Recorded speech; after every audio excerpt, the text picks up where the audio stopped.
Welcome to Eclectic Soundtrax Podcast with your humble host, Skunk Manhattan and Victor Ramos.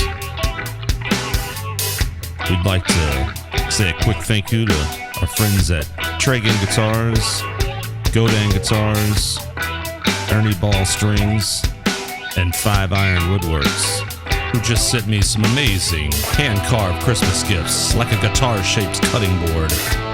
So check out 5 Iron Woodworks. On this final episode of 2020, we have native Austinite and seasoned guitarist and musician Dave Scher.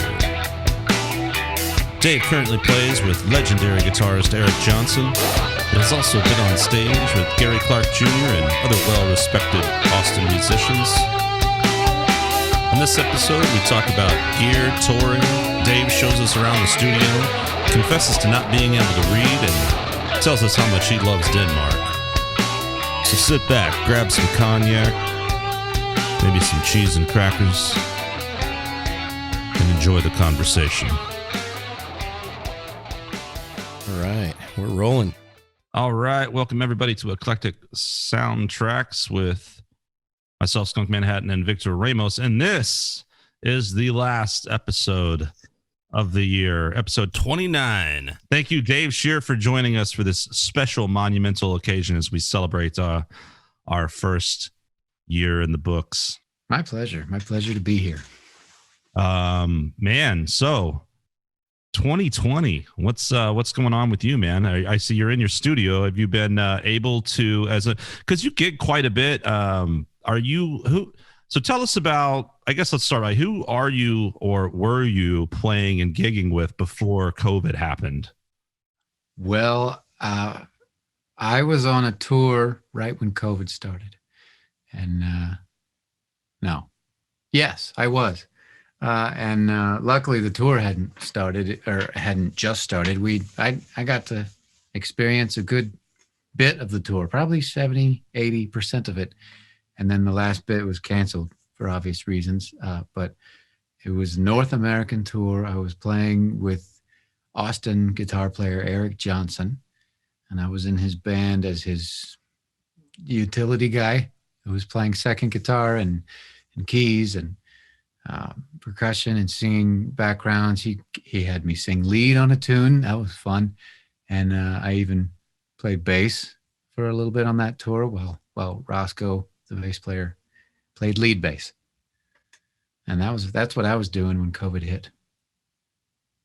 Wow. So you did Big Bottom or what? Should have.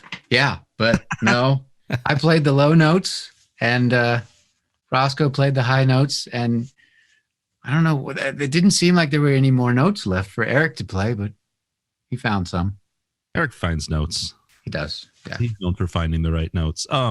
So that's awesome, man. How did that gig come about? Because I'm trying to think when I first became aware of you. You know what I think it was? I think I saw you at Strange Brew, and I don't know if you were playing with Ernie or you had a separate trio or something. This maybe 5 years-ish ago. Mm-hmm. And I had gone up there to maybe see, Beetroot Revival was up there that night, or maybe it was a Jarawa thing. I'm not sure, but I remember seeing you and just being like, wow, man, you were doing, I want to say, is there a Radiohead song that you do where you sort of do some really nice textural stuff on the guitar and sing? And I think that was one of the first things I remembered seeing you do. Yeah, I did. I would cover that tune "High and Dry" by Radiohead. Okay, yeah. And it's always a fun one to do. It's a great song, and it's 3 chords, so you can play it with someone that's never played with you before. Is that on the Benz or OK Computer? I know it's one of those two. Oh, someone's gonna wrong me. I thought it was OK Computer. Yeah, I don't know. That's my goal, is to belittle you on our podcast and be like, Dave Scher got that album wrong. Yeah, that's why I'm here. Yeah. You really needed to be put in your place, Dave. I need to be humbled a bit, yes. So, I mean, and you've done a bunch of solo gigs. I think I've seen you. Did you go play, what's it, Don's Depot or something with Chris Gage? Is that the right, have you played with him? Yeah, I mean, I would sit in. So many people would sit in. God, that guy's so amazing. So good, man. So amazing. Yeah. And he's still doing it. He's still doing Monday nights, not at Don's. Now, is that happening now, currently even, or no? Yeah, it's been happening since the shutdown. He's been going live and making a really nice production out of it. Wow. Okay. Cool. Mm-hmm. And he has guests still sit in with him. I mean, they're not live. He pre-records some things, and then on his piano he puts a TV screen and plays along with the video that the person sitting in sent in to him. It's really fun. Oh, cool. And so you've done the remote thing with him? Yeah. And I think I'm gonna do it again. Awesome. And so with the Eric Johnson gig, is that relatively new? How long have you been playing with him? That's new. He called me in October or November of 19. We started rehearsing December, and the tour started New Year's Day, January 1st, and we came home March 12th March 12th or 13th or so. And boy, I tell you, those guys being in their mid and sort of late 60s took a day off every 15 days, and every day was in a different city, and every day had a quintessential Eric Johnson 4-hour sound check, and every day was just go, go, go. And I'm 33 at the time, and I'm going, hang on, and they're just road dogs. They know how to do it, and there's no breaks. It's incredible. Have you done much touring prior to that, or is this the longest you've been out on the road? That was the longest, and that was the most legit. That was my first, Prevost bus. That was the first time that my gear was being set up and torn down by someone, not me. And that was, quite honestly, it was not the first, but first couple of... This is not, I've a couple of times before, but not many have I had my own hotel room each night.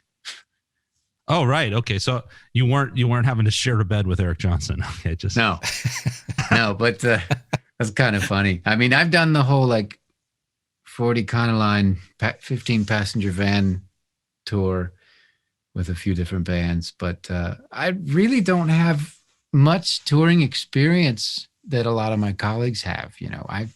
I'm kind of as local as it gets, Besides the fact of being born and raised in Austin, I would play 5 nights a week, and rarely they would be out of town. I wasn't much of a touring guy before COVID.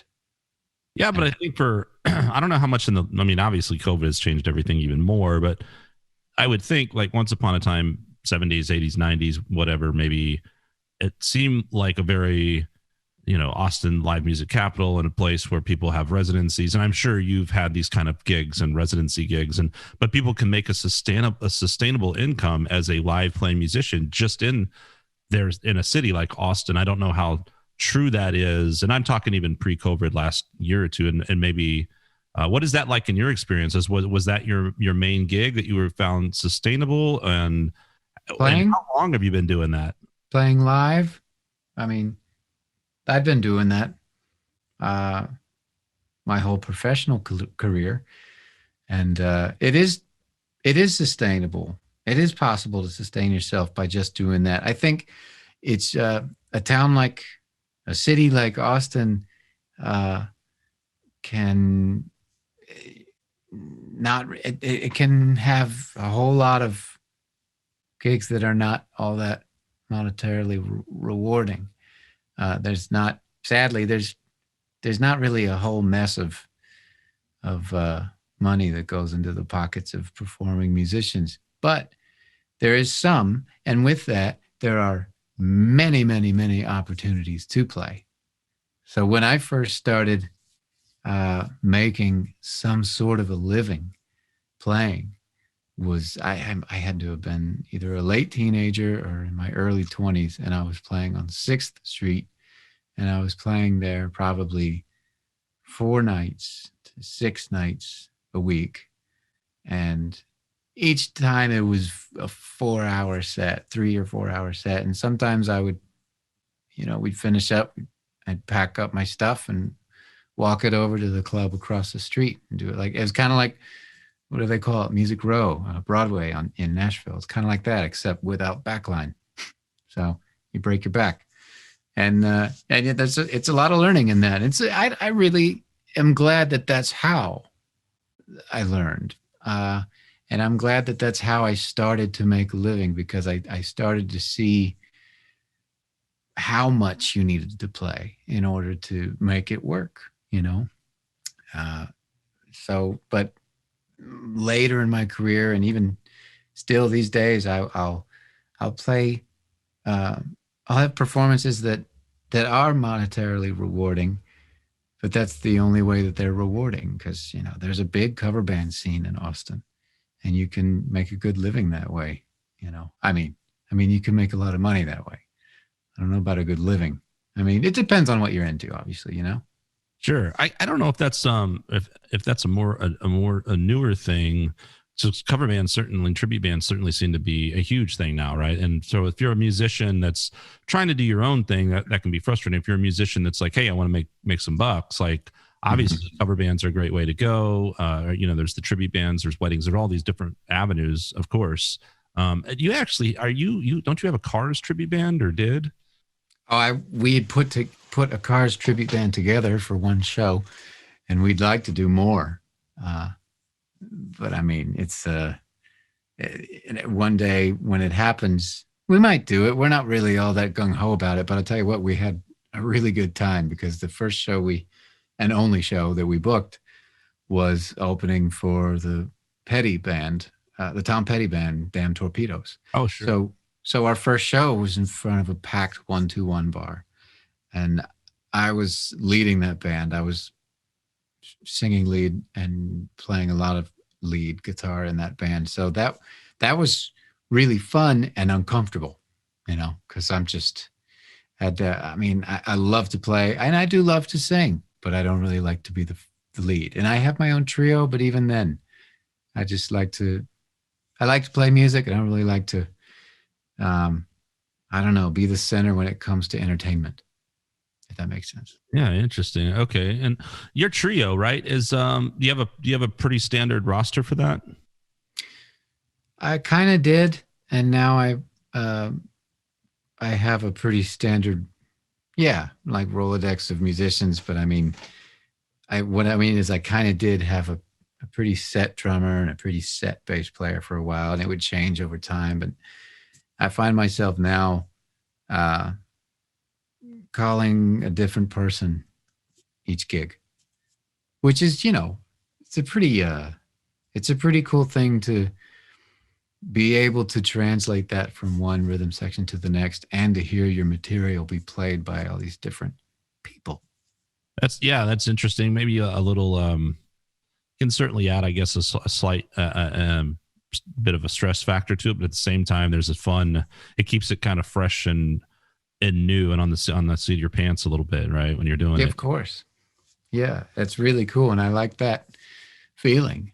When it comes time to doing things here in the studio, I like having complete control over certain things.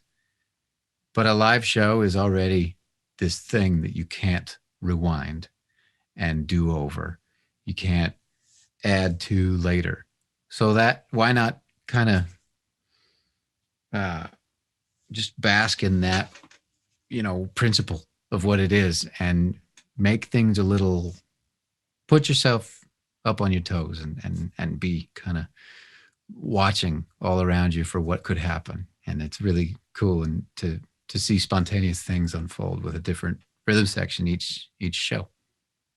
And like you said, after years of doing it and playing those long gigs and long sets and a variety of music and variety of musicians, it's like it prepares you. I mean, you're used to being in that live element where things can happen and you have to react to them and just keep going. And so I'm sure more you get to the more higher, especially doing 4-hour sound checks and in-ears and all these things. I would assume the variables are going to be lower, that something is going to go wrong, but you've had the training that you're never going to be a deer in headlights, hopefully, right? Right. Yeah. And I've had the training of what to do when I am, how to deal with, prior to getting the Eric Johnson gig and doing this tour, and congrats on that, man. That's Thank awesome. you. Yeah, that's that was a dream come true. I know what a year or two ago you got on stage with Gary Clark Jr. Have you played with him more than that, or was that the first time you got on stage with him?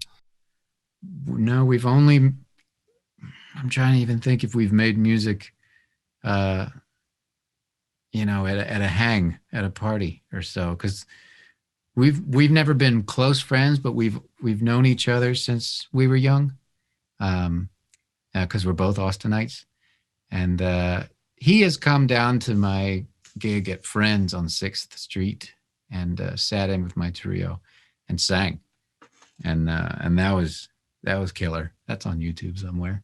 Awesome, man. And then he just returned the favor, and that was really cool. Super cool. That was the biggest rush I've felt. Yeah, that was awesome, and you killed it, man. I mean, thank you. I mean, obviously you're comfortable, and or if you're not, you can't tell. And I mean, just it's like I've seen you hop on stage with various people. I think I saw you. I don't know if it was one of the.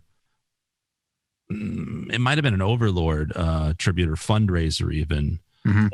I'm not for sure, but there was something at 1-to-1 bar, and I think you hopped on for a bit with AJ Vallejo and stuff. But yeah, the whole Gary Clark thing and all that. I mean, that was at Moody, right? Yeah, and that was super cool. I actually almost tripped and fell on stage during that at the very end of my solo. I had this. I didn't purposely do it. I just kind of felt that, as you do when you take a solo and when you stop taking a solo, you come forward and then you come backwards. Like if you've ever watched a big band, like a swing band, they all the horns are sitting down, except for the trumpet players. Maybe they are too, but everyone's sitting down in that large horn section. Whoever takes a solo stands up, and when they're done, they sit down. And I've had that kind of mentality when sitting in with people when I'm not singing and I'm just playing and they throw me a solo, and I'm getting better and better at it, because I used to just hide, and hide behind just go back to the drummer and, what's up, man? Just hang with him during like tapping, what are you doing back there? But at Moody, when Gary had me sit in with him, it was pretty nerve-wracking, but I felt the urge to get close to the folks. And then when I was bringing my solo to a conclusion, I backed up, and I tripped over a power cable to his Vibra King, I think, and almost ate it. Whew. Well, there's a big difference between almost and did. So your fame is from your awesome solo and not from you. That would have been forgotten, and everyone like, look at the guy. You might have gone super viral in the wrong way. Yeah, but hey, viral is viral, right? Yeah. Wrong. Yeah. Yeah, it's funny you mentioned that, and especially it actually makes me think of a video with Eric Johnson. There's this video, and I want to say it's BB King, Eric Johnson, and like Slash maybe, or something like that.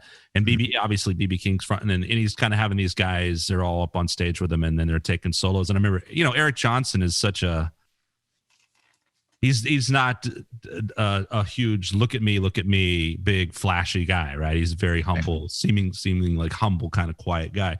And I remember he was like soloing, and BB King's looking over like, come on, like, get up here. Yeah. Exactly. Knowing Eric now and playing with him, is he someone that you've known for many years too, or is that a more recent relationship? It's recent. Again, being from Austin, we've run into each other before. I think probably 10 years ago or so, I tried to sell him a Fender Twin Reverb, and he wouldn't bite, but we met that way. And then I think much longer than 10 years ago, actually, before I maybe even before I'd heard of Eric Johnson, before I got into him. My dad is he's had an air conditioning company in Austin, and he has done Joe Priesnitz's house. He's done Tommy Taylor's house, and because of those connections, he's done Eric Johnson's studio, and he's done Eric's studio since I think the early '90s. And so, as particular as Eric can be, which not only sound but comfort level and humidity and temperature, he was really involved with every part of the project that my dad was involved in. So they knew each other before like in, 92 or so, before I even knew who Eric Johnson was. I mean, gosh, man, you were 5 or so, I don't even know, like really young back then, right? When did you start playing guitar? I was 10. So that was 96. Was that your first instrument? No, my first instrument was piano, and I started playing that when I was 7. And during piano lessons, which I got good at, and I think I enjoyed it too. And I had a knack for it. I just when my piano teacher stopped giving me so much like Suzuki type etudes and stuff, and more like American songbook stuff. This is how you play, American songbook, and not just grand staff reading, but I think it was an Eagles songbook, and I was intrigued with the music, and I'd never heard it before. And then I went to go listen to it, and the Eagles had, at the very least, 3 guitar players going on. And that is when I was hooked on guitar. And the Eagles were my first band that I was obsessed with. And that was an avenue that was kind of a gateway to discovering the guitar giants like Hendrix, Jimmy Page, and living in Austin, Stevie Ray Vaughan, So that was something I fell heavy into, with Stevie Ray and Jeff Beck shortly after the Eagles. And when it was all about guitar for me, I quit taking piano lessons. I play piano now, but I had to forget everything first and relearn. Well, yeah, and I mean, it's funny because I think most kids, that's what they, that's the mentality, right? That you teach the reading of the notes and the etudes and then the classical pieces, and that's fine. But I think a lot of times the sort of the song and song structure and theory of music and all that kind of aspect gets left out. And I found that too. It was a little later for me, but I think I had taken some piano lessons when I was like super young, and then got back into it about the same time with guitar. And for me, like learning both those simultaneously was huge, because the piano is such an easy, I feel like if you got any foundation on piano, it makes the guitar open up much quicker, and there's things that kind of pop, So maybe I don't know if that was something that might have helped you from that. But and I'm assuming, like, I mean, I would assume you're a musician who's, knowledgeable in the ways of theory. And I mean, some guys like to say they're not to sound cool and stuff, I guess, but you know what I mean? No, I will say that I'm pretty knowledgeable in the things that make me a not cool musician. Very well said. Yeah. Yeah. Which leads to actual work. So that's good. Sometimes. Yeah. I mean, yeah, I don't think Eric Johnson's like, oh, put your finger on the 5th fret. He's got he knows a lot of theory and so to speak, what would you say, like educational music lingo, but vocabulary. But he's kind of got his own vocabulary. He's kind of got his own way of doing it, and it's really brilliant the way he sees things and hears things and explains them. He's not just, like you said, he's not speaking tab. Sure. Well, one thing about Eric Johnson that you kind of alluded to or said, with even in regards to the comfort and the air conditioning, which is kind of fascinating because I feel like it's a known thing within the guitar player community that Eric Johnson is obsessive at, as one way about his chain, the tone, the exact precision. I've heard the whole thing about he can tell if it's a Duracell battery, and I don't know if that kind of stuff is true or if how deep that rabbit hole goes. But from you being with him, like, how accurate is that? I immediately asked Roscoe, is the Duracell Energizer thing true? He goes, absolutely. Wow. So was it a Duracell? What is it that he has to have or prefers? I don't know what he prefers. I just know that the rumor was he could look at two identical pedals and tell what had what battery in it. Wow. Which is a bit. That's a bit. That's a little bit. I mean, is that one of the? He's one of those guys that's like, oh, that note's about 4 cents off. Is it that kind of? I think he'll tell you if it's a third of a cent off. It's that kind of ear. Yeah, he's one of those guys that when he gets his Marshall looked at, he tells his tech that when he's opening the cabinet to make sure that all the screws go in the same hole that they came out of, and don't take the screws out and put them in a dish and then put the amp back together and just grab a screw and put it in the hole. They got to label them, is what he says, and also that. So, and why is that? Well, because it sounds better. That's what Eric says. Because it sounds better in the end when you put it back together and you have the same screws in the same place. And so I'm assuming even though no one else can probably hear these things, they're like, sure, just do it. Yeah. Okay, sure. I mean, you're Eric Johnson, not me. Fuck it. Yeah. I've got a very close friend who is now a roommate. He's an incredible musician named Brad Tretola. And he recently had a year ago, he had a house fire when he was living in Nashville. He lost 98% of his stuff. He lost everything but the clothes on his back and his car. Lost all his guitars. And Eric heard about this, and they know each other a little bit. And Eric told his amp tech to send Brad a twin reverb because he needed an amp. It was such a gracious thing. So I think Brad ended up moving back to Austin, probably because you can't ship a twin. I don't know, because I had to just go pick it up. Well, I saw the twin, and it's not like it's a 60s thing like what Eric plays. It's a newer twin. It's a kind of a put together of new parts. And I noticed that the shoulders on the top are old and they're like from a 60s twin, but everything else is new. I said, what's that? How come those shoulders look all rusted and old? And Brad said, Eric says they sound better. What do you mean? The metal plates on the top of okay. So some of it I don't know. I don't want to say that I can't completely subscribe to it, but then again, like you said, he's Eric Johnson. And it's really hard to question someone who produces a sound like he does. Yeah, I mean, of course, you're going to be like, that's insane. And maybe it is a little bit because, I mean, there is that fine line, right, between genius and insanity.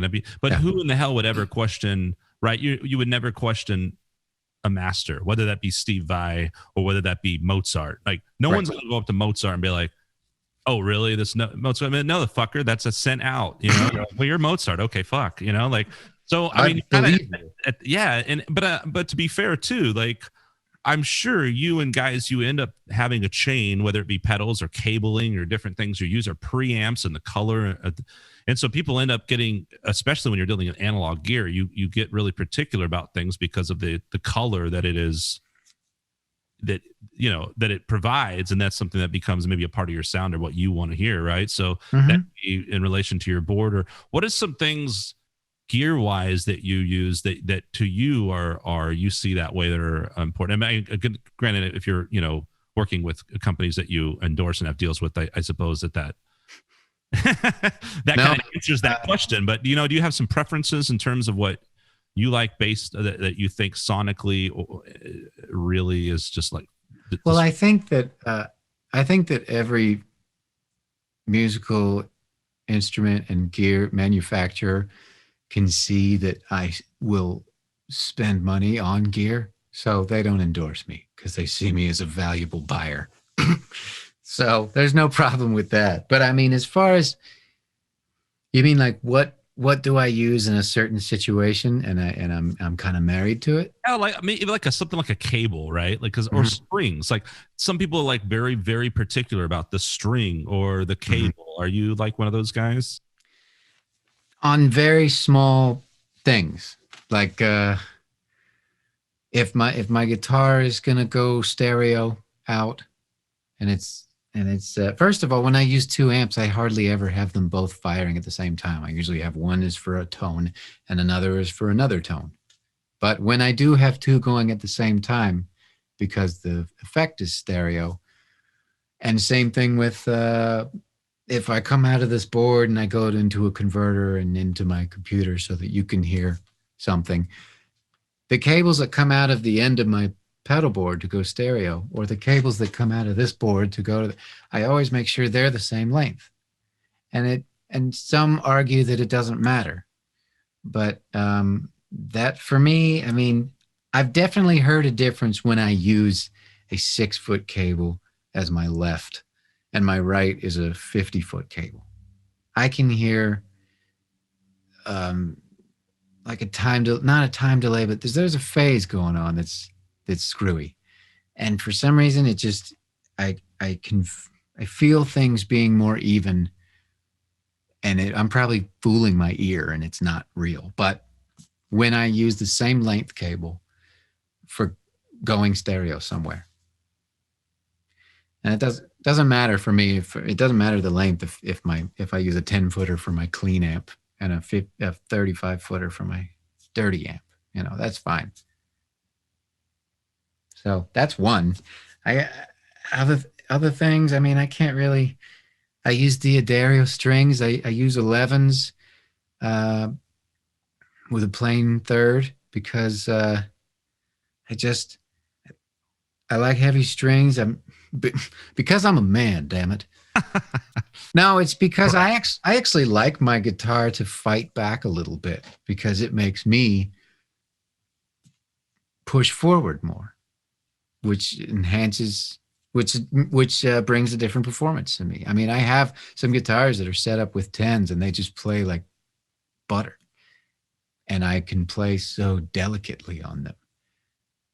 And maybe I set them up to where, okay, I can play hard and it's fine, but they don't fret out or anything. But when I play hard or start digging in, it's thin and it's a little too easy. And when I put the heavier strings on, the tone is thick. It's kind of a stronger tone. It's kind of louder. And I have to exert myself a little more. And sometimes that's what you want in order to get a certain performance out. In between certain pedals that Eric has that are right next to each other, he's got a 30-foot cable going up in between because he wants to lose a little bit of high end, of top end. Like that's on purpose. That's because he's not trying to be completely, not ergonomical, but he's not trying to be completely savvy with making sure that signal flow is even and nothing gets lost. He is trying to shave some off the top for a reason, So there's as long as I don't care what you do, as long as it's methodical, as long as there's an accurate reason to do it, like I wouldn't say that a drummer should play traditional grip just because it looks cool. There has to be something that makes them more comfortable with how they phrase, as opposed to a more modern match grip thing. And then there's so many drummers that play with a traditional grip and it doesn't sound good, but they feel cool. That's not a good reason to make a choice of either grip or gear or whatever. The good reason is for a good reason. Yeah, absolutely. No kidding, man. I always say that about like with guitars, right? It's like I have guitars that are, there are brand name guitars that are brand name guitars for a reason. And 90% of the time I pick up this sort of guitar or that sort of guitar, I'm going to be like, yep, this feels great. And there might be that one anomaly where I'm like, I'm not feeling it. But to me, it doesn't matter if it's some boutique $4,000 thing or a $500 or whatever Mexican Strat. If I play the Mexican Strat and I think if it feels great, that's the guitar I want to play, you know? Yeah.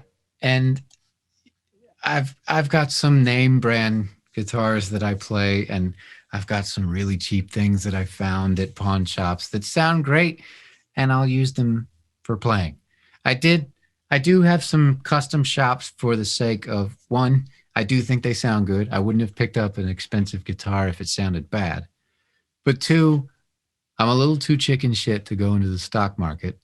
So I'm really just going to use a custom shop or a master build or something like that as a if I'm going to let go of this. That's your 401k. Yeah, I'm just going to get my money back, or, you know, and then some. But not like the thing that I found at a pawn shop in Arizona for $120 that sounds like gold. And one day I want to get rid of it. Well, I'm going to have a hard time even getting $40 for it for some reason, you know? Right, so yeah. I have some of those instruments. They do sound good, but I have name brand stuff. It's not because it's a name brand. It's all because of how it sounds. And, you know, I'm trying to make a smart move every now and then, you know? What's your main go-to stuff that you play? I would assume that you have one or two guitars that are kind of your primaries, and then amp wise, like what's your pretty standard gigging stuff? I'm standard. I play a Strat. I play a Fender Stratocaster custom shop, and I toggle between a 56 reissue with a maple neck, really small neck, and it's relic. It looks super cool. And I have another custom shop that's relics. It's kind of peculiar. It's an all rose. I don't know if you've seen me use it before, but it's an all rosewood neck, and it's I used to use it all the time, and that's a Fender, huh? It's a custom shop Fender. You don't Fender. see Rosewoods too often, huh? On those. No, you don't tend to see like all rosewood. They came out with a series, you know, not too long ago called American Professional, and I think they were rosewood on rosewood, but they didn't look like this. They weren't all glossy and reliced out. And these things are pretty cool. These pickups are called dual mag, you know, like all these 6-pole pieces, like the 3 on the treble side are beveled around the top, and then the 3 on the bass side are just flat top, you know, and apparently 6-string chords all come out like wider, or I don't know, more separated or something. I hear a difference. I don't really know how to describe the difference that I'm hearing, but I've A-B'd them, and it's a pretty cool pickup. I standard play Strats. When I'm in town and I'm playing gigs that are either, whether it's cover music or playing with an artist at Saxon or something, I have a pretty dope pedal board. I actually have like 3 pedal boards that I've put together that are nice. Typically, I don't bring them out. Typically, I bring a cable, and I have a bunch of big amps. I got a couple of 60s Supers and a 50-watt JMP from 75, and some custom amps and stuff. But I bring a Blues Junior, and if I'm going for something louder, I bring a second Blues Junior and a Y cable.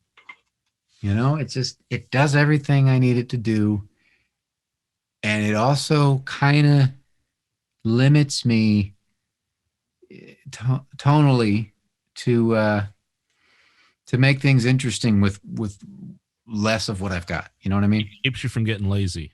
Yeah. And it keeps me from shoegazing, and it keeps me from tap dancing, you know? Yeah. Well, man, no kidding. That right there, I agree. I think, and that's at the end of the day, like, having great gear is great, of course, and you want a good instrument, but if you can't get the point across with a decent little amp and your fingers on the guitar, then I think you need to go back there first. All the other stuff comes it all is to me, and I'm like, I'm not claiming to be a great guitarist by any stretch or anything like that, but it's funny, like when you see a guy who's just got a mountain of amps and all this bullshit, and then they're just like, and it's gear talk, and you're like, but can you actually play? Right. And they're kind of mediocre, and really it's just, you want to sound good on the basics, right. And the stuff you add in, you'll know what to do with it, Right. My pedal boards and my big amps, I like having a job for them. And I like having the creative workflow of like, ooh, I've got an idea, or I hear what kind of breakup I'm looking for, and I'll go fetch the Marshall or something. But when it's a show, like I said earlier, a show that's what it is. It's live. There's no rewind. So bring a little bit, trip over nothing, and get it done. Sorry to interrupt. Oh, no. What I was going to ask is, like, out of, like, you've got these different pedal boards and all this, but what would you, if you just had to pick, a few pedals that were the essentials, what are your absolute must-haves? On guitar, I suppose it would be a tube screamer and Boss DD2 digital delay. And wow, I would say I don't even have this, but just an EP booster, little miniature EP booster. I think those things sound great, and I think you can get a lot done with those three. Any like or just pedals that are kind of either boutique or specialty that are not essential, but you just absolutely love? Yeah, sorry about that. Let me turn that off. On one of my boards, I have a pedal by a company called Van Wielden. I can't even say it. It's an amplifier company. And they make good. Yeah, right. You can't say it. They make amplifiers and they make Dumble clones. And this pedal is very large. It's probably about that big. And it's got one button. And the top is knobs that look like they would be on a Dumble. It's an overdrive pedal. It's like a Dumble overdrive. You unscrew it and you see what's under the hood. And it's like, 4 wires and a capacitor. It's little. I mean, not little. It's simple. It's very simple. But the sound of it it's just an overdrive, but a Dumble type of overdrive. If you've heard of the pedal company J Rocket, and they make a pedal called the Dude. That pedal, it sounds like, in my opinion, what that pedal aspires to do, which is make the dark, dumbly overdrive sound that you hear on, like, whenever Larry Carlton plays a solo with Steely Dan. It's pretty cool. I don't think it's essential, and certainly takes up a lot of real estate on the board. It's interesting for something that small too, or that's that minimal in terms of the wiring and stuff, that it's that big. That's the same thing with a fuzz face, like a big Dunlop fuzz face. You open it up and there's not a whole lot to it. I exaggerated when I described what was under the hood of that Van Wielden, but I mean, it's pretty simple. It's not like opening an Eventide and seeing a motherboard and a chip and some wires. So tell us about your studio a little bit here, man. What you got going on here? Do you have a particular DAW that you use, or a few, or what's? I've got a few. I particularly use the one by PreSonus called Studio One, and it's very powerful and easy. And I like that because, I mean, in some respects, I'm a bit of an idiot. Like, when it comes to serious learning curves, I could be slow. And this really it's a pretty cool thing they've got going on. It's powerful and effective, and it's also geared towards artists' self-production, but it does the job for me. And I'm at the point now where I'm working on an artist's Christmas album, or actually it's a Christmas EP, I guess. And I'm just doing some editing, and I'm cleaning up some stuff, and I'm when I'm into it, I realize that my fingers will hit the commands pretty second nature and quick. When you're trying to lay down a part and you keep messing up and you're not using your mouse, you're like got those 3 keys that, like crap, space bar, period, star, and and I get in that zone sometimes when I'm tracking and I'm doing a part right here at the desk and I can't quite get it. It's like, shit, shit, damn it, and that keeps getting faster and faster and more second nature. It's kind of funny, and I've realized that when I was editing just yesterday, it was all really fast to me, and I was thinking like, oh man, I'm like one of those Pro Tools ninjas out of MediaTek, I'm kind of proud of that, and so basically, I mean, my studio is set up in a way where my computer, which is terrible. This is terrible. This is 2012 Dell tower that you use for accounting. I don't know. And I mean, I have this Apple for other stuff, but I use this PC. It's offline. I use it as a tape machine.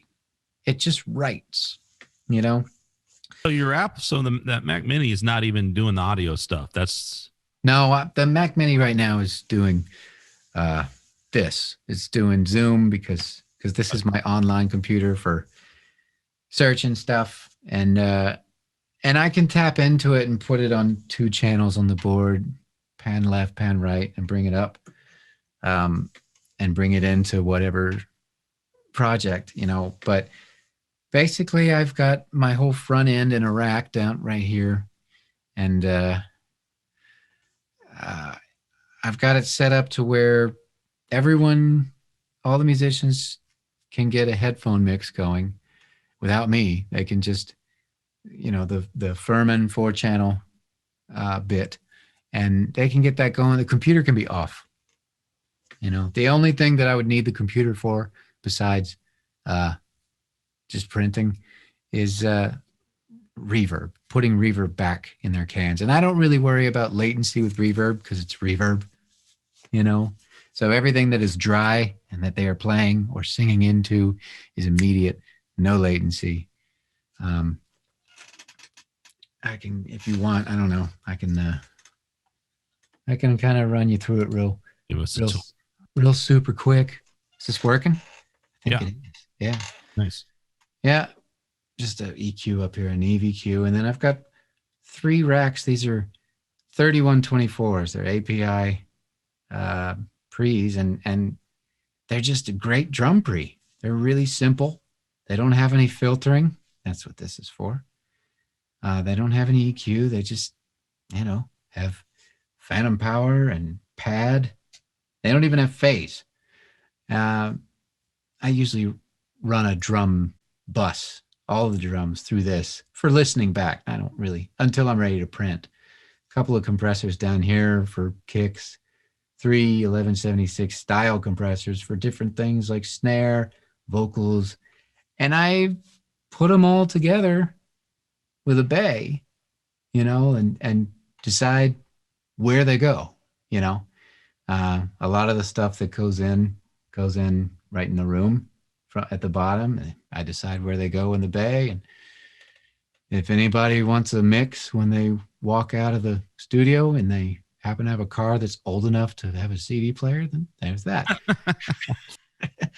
and that's my converter. That's the Lynx variable trim Aurora 16, and it's a great sounding neutral converter, and let me just put you back to where we were. So, and then I use the board for pre's.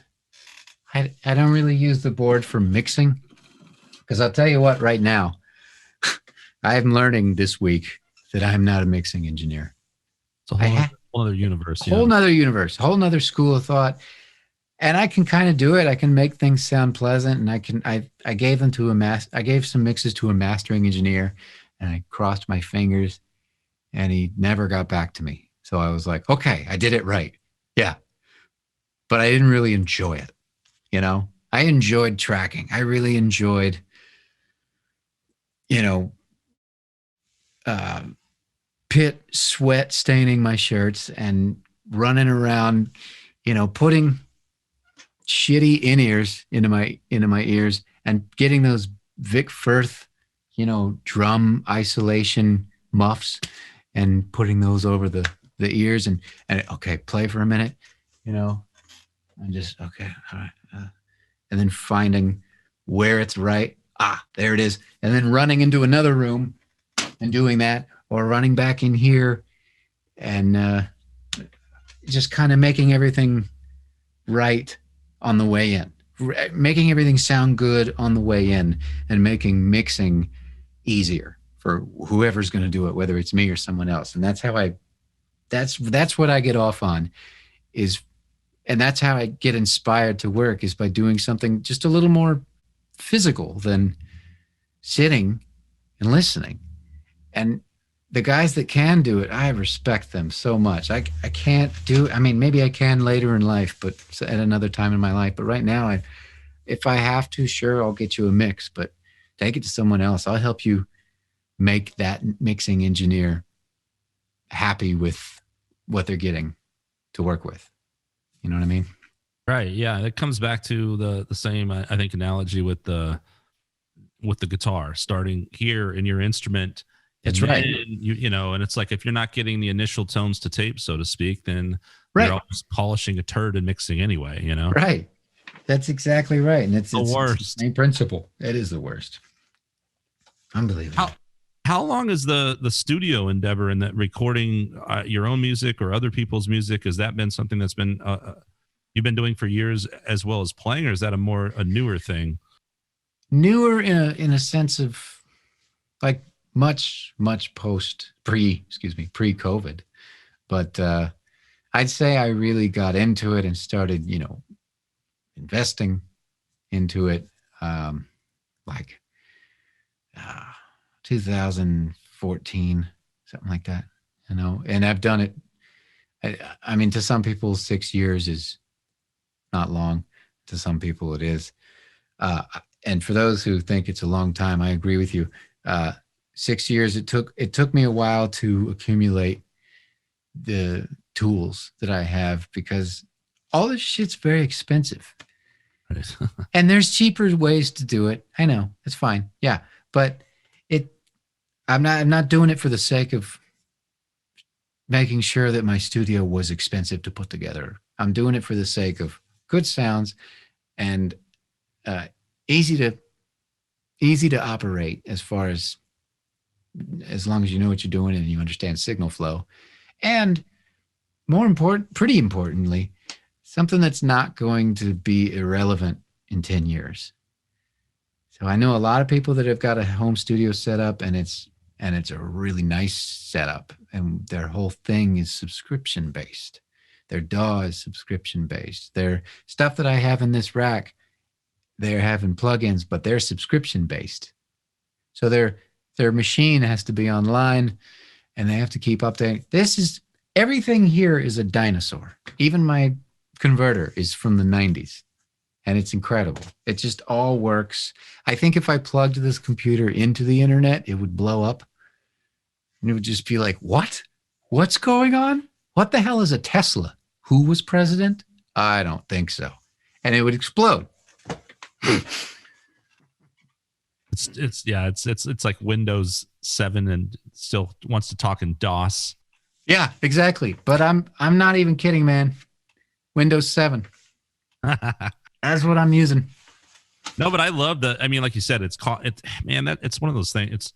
It's costly on the front end. One way or another, you're going to end up paying for shit in this, you know, business. But like, you know, you've got those, and people still seek that stuff. And yes, nowadays it can be argued that there's a lot of in the box stuff and plugins that have gotten to a place where they sound fantastic. They're amazing. The emulation. They are. I'm right there though, where I have extremely limited and simple. Here's my microphone and my interface and whatever, and then it's the subscription based stuff in the box, and you're doing your best with what you can. But you're right, it's soon as one thing's fucking outdated, you got to haul over the whole thing, the whole thing anyway. So I mean, one way or another, you have to upgrade computers. Yeah, but that's what's cool about that. Your true gear is a lot of that gear can be decades old and do its job as good as, if not better than ever, and you're getting authentic, still true analog sounds, you know. So long as we still keep getting 120 volts out of the wall, this stuff will never be irrelevant, you know. And your stuff might be in the box, but man, it sounds great. Your voice sounds great. You sound better than Joe Rogan. Did someone, Vic, did you pay him to say that?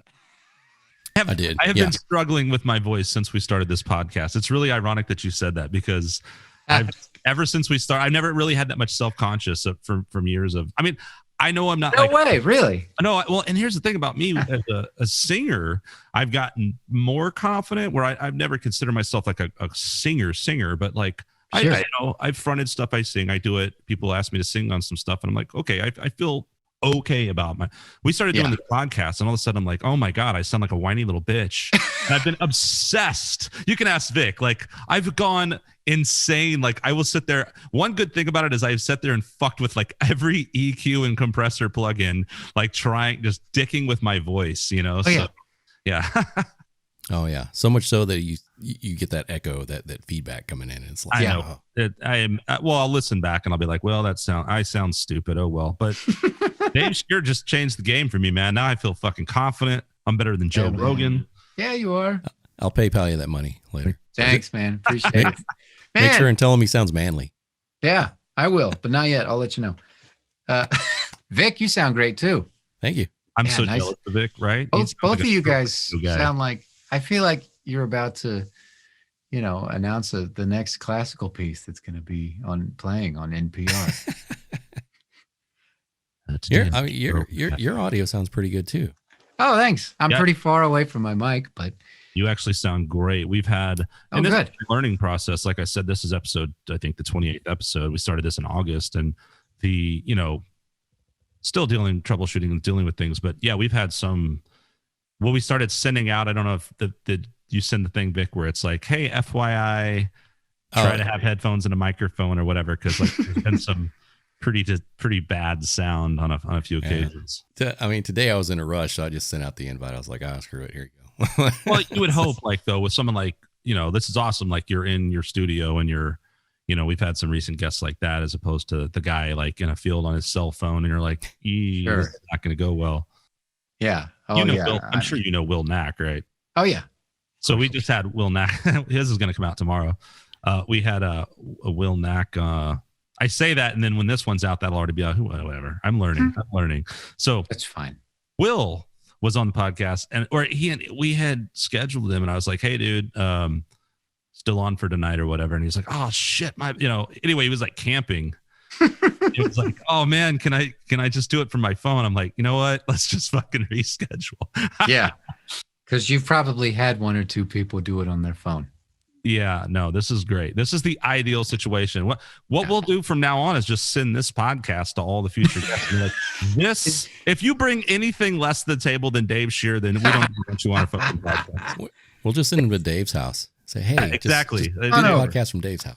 Yeah, come on over. Here's what you need. We're going to need 1176. Nothing major. Just you're going to need a couple of compressors and a bath. Yeah, and make sure you're using a Duracell battery to power your monitors. I only like those. I only like Duracell. They sound better.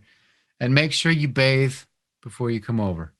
Well, bathing is never over there. See, that's the nice thing about Zoom. The nice thing about Zoom is I can just put a hat on, and people don't know that I haven't showered in days. You don't have pants on, do you? I've got my Bob Ross pajama pants. That's what I wear on every podcast. Bob Ross. Look at those. Bob Ross. Look at that. Happy tree. These are so badass that I actually started a thing I just put up a video today where I called it the joy of guitar, and I just did like a guitar solo, and I'm like, hey, thanks for tuning into my video today. I'm just gonna play a happy little guitar solo now. That's great. Yeah, Bob Ross, man. Bob Ross was like the first 3 months of my pandemic was just me like watching Bob Ross going like, holy shit, I'm going to become a painter. And I've done literally one painting. Yeah. It was fun. And I felt like I did a pretty good job. You probably thought you were going to be a painter just because of Bob Ross's voice and what it did to you and how it inspired you. It's so soothing. And it's so encouraging to know that my voice had that same impact on you tonight. Mm-hmm. Yeah. That's pretty great. Oh man, I'm envious now. You're drinking a beer. I should have brought a beer. Got my water. You can go get yourself one. I'll get one in a little bit. We'll down this water in a second. So you've been good, Skunk? I haven't seen you since, I guess it was the NAMM show I ran into you, right? Well, yeah, man. And that was, well, shit. I mean, so you were actually on tour and it just happened that you guys were there and able to go to NAMM, huh?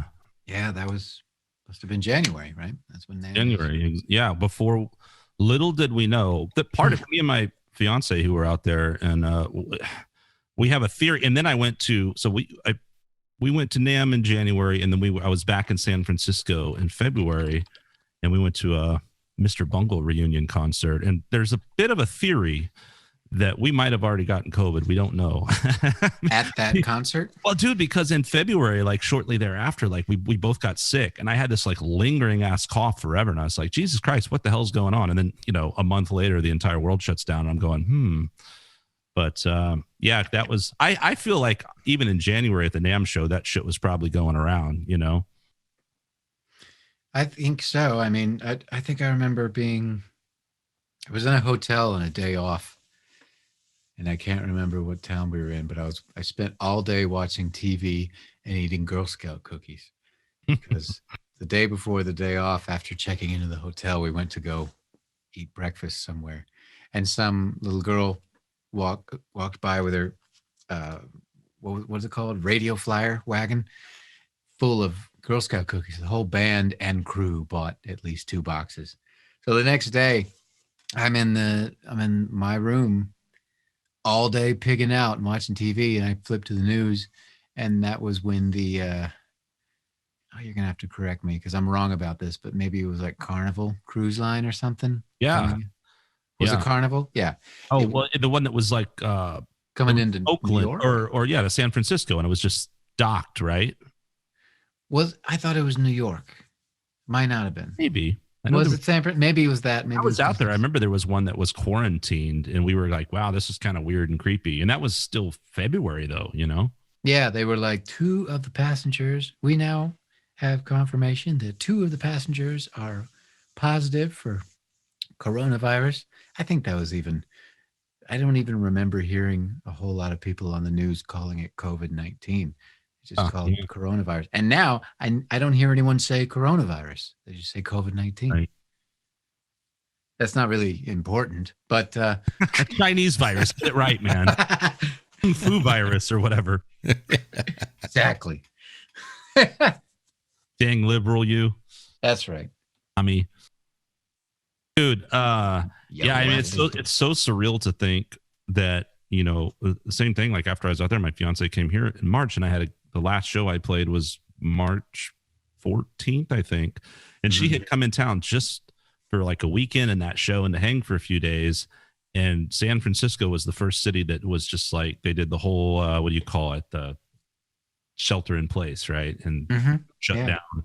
And within like a week, like everything was shutting down. But even back then I remember watching, and it was like, oh, that thing somewhere in Washington, right?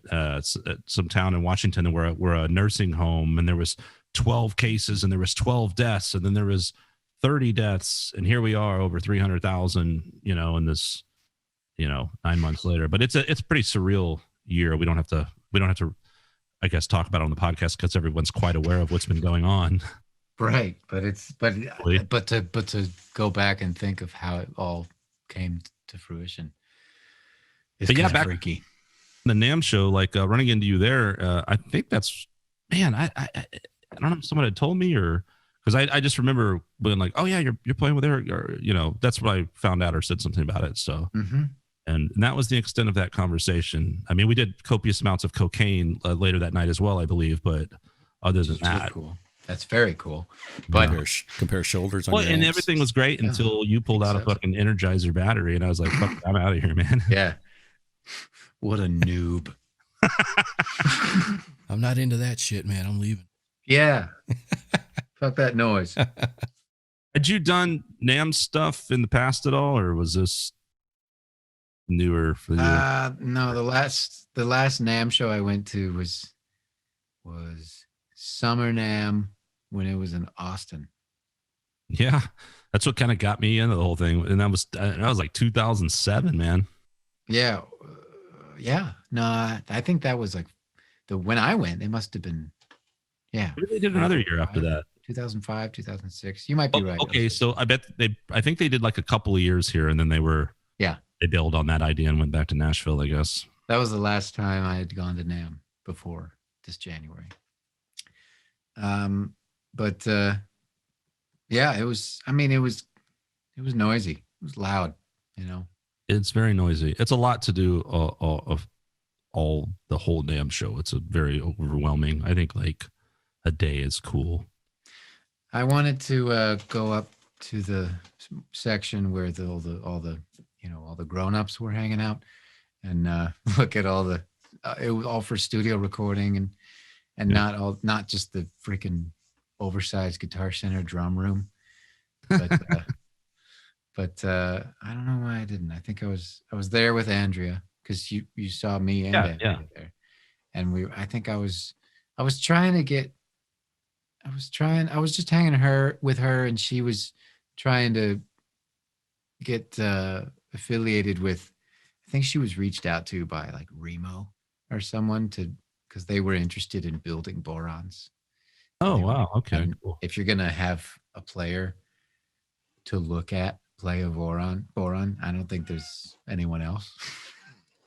You know, I don't think there's a better candidate than Andrea. Plus, she's like her own manager, so she'll treat you right if you're a musical instrument manufacturer. You know, provide you with plenty of content. So we were like looking for Remo, and I think it was Remo. Maybe it was Meinl, but and it was just loud and distracting. I never went up there, but I know some friends of mine went up and saw some of the new stuff that came out in the recording world, and I thought that could be cool. Nah, I think I like my dinosaur. I know, such as. So what? I'm curious. What's new in the name of Dave, in the mind of Dave Scher, though? Ooh, this came out in 2000. This is high tech new stuff. That's right. What's new? Nothing's new. I mean, the newest thing I have is my DAW, and that's old. And I know more about your dog than any of your gear, and like most people probably, because they're like dog, like, yeah, dog. Oh, my dog. Yes, that's right. My dog is. Oh yeah, not your dog. Your dog. Yeah, excuse me. My dog is more socially active online than I am. You know, and she doesn't even have her own. Like some people have their own dog's IG account and stuff. She didn't even have that. She still manages to be more upfront than me online, which I'm cool with. It's fine. You know, she's pretty amazing too. This pandemic has been terrible, but she has really gotten us through it completely, 100%. You know, speaking of Andrea, like you've been over with her to Ireland, right? Yeah, and boy, I'd love to go again. And that is a sore subject. I mean, it's not really, but you know, she's pretty blue about the fact that she can't go this year.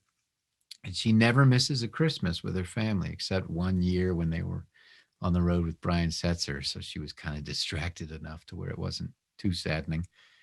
And then eventually later, I think January or February, the Setzer, no. Then some other tour, they went to Ireland. Oh, they did. I wonder if that was Brian Wilson. Oh yeah, they toured with Brian Wilson. That's right. And then I think they actually toured with. We're talking about Beetroot Revival, obviously. That's right. I think they toured with Jeff Bridges, right? Didn't they do some shows with Jeff Bridges? They did. Tour? Yeah, very cool. I did shows with the dude. Badass, man. No shit, right? It doesn't get cooler than that. No. Yeah, because I guess how long have you all been dating? A couple of years now, or? Yeah, January will be 3 years. Oh wow, congrats, man. That's awesome. Thank you. And so you've gone over there. I guess the first time maybe you went over there, was it for the holidays? Yeah, it was a Christmas. It was Christmas of 18. 2018. And it was awesome. It was so awesome. I don't feel like it's one of those places where some places like Spain and Ireland, you just don't hear bad things. You don't hear like someone go like, oh, I went to the beaches of Spain and it was just the worst. Like there's certain places where it's just, it's, every time you hear about San Diego, it's like always awesome or something, right? So, but had you ever, I'm assuming hadn't been there before. Have you done much traveling, or had you been abroad before, or was this? Yeah, I mean, this was, Ireland itself was new, but I had always wanted to go. Actively, I had wanted to go to Ireland before I knew Andrea. So that was pretty cool how that worked out. But I had been going overseas often because before Andrea, I was in another relationship it was a long distance relationship with a Danish girl. So I went to Denmark probably 6 times in 2.5 years. And that's a beautiful place. Denmark is a beautiful country. If we're just talking personally, it just wasn't my speed. It's very easy to get quiet in Denmark. It's very easy to be kind of alone. I think if I had a lot of books under my belt, if I was a reader, I would have loved Denmark a little more. Yeah, just you don't hear a lot about Denmark, but I mean, just keep coals on the fire and have a couple of dogs and a good book. Take a ton of Playboys. Yeah, sure. And death metal. There's a lot of death metal that comes out of Denmark. Oh, yeah. A lot of very educated death metal bands in Denmark. Yeah, there's out of Denmark comes death metal and education and relax. A book by the fireside. Those things are commonly synonymous, obviously. Yeah, of course. But so I'd been going overseas a while, and I've got quite a few stamps in my passport. Did you travel around mainland Europe when you would go over there, or were you just sitting in Denmark reading books? No reading. I don't read. I don't know how to read. Okay. Picture books. Yeah. Pop-ups, maybe. Picture books. Picture books of death metal bands from Denmark. Man, I feel like I want to write a book now. Like, death metal bands from Denmark. I'd read it, but can't. So I would go over there. I would write music with my partner at the time, and I'd spend time with her. I mean, we would just be together, and we would write, and we would, we would eat. There's great food in Denmark. I'd get to know her family, and her dad didn't speak a whole lot of English, and what was frustrating was everybody over there spoke English, knew how to speak English, and could speak English very well, but didn't around me. So that was annoying, and eventually just had to leave. So no, that's not why it ended, but it was pretty cool to go to Ireland, and everyone, turns around to talk to themselves about me, and I can understand what they're saying finally, so that's pretty cool. And lots of beer in Ireland. That's pretty cool. It sounds like a magical place. Yeah, and the Guinness is actually incredible compared to any of the Guinness in the States.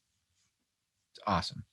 I was supposed to go to Spain this year, and I was supposed to go on a work trip to London, which I would have extended that, and we were supposed to go to Dublin, hang out in Ireland. And didn't happen. I'd never been to Dublin. That sounds really cool. I've been. I think I'm going to shoot for the Redheaded Festival. I think there's like a Redheaded Festival in Ireland or something. It takes place every year. That's a cool name for a festival in Ireland. The Redhead. Lots of gingers. The Ginger Fest, I guess. Yeah, tons of freckles.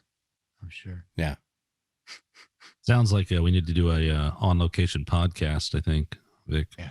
There we go. Yeah, I'll make it happen. I'm gonna make it happen. Dave Scher is gonna make it happen even better.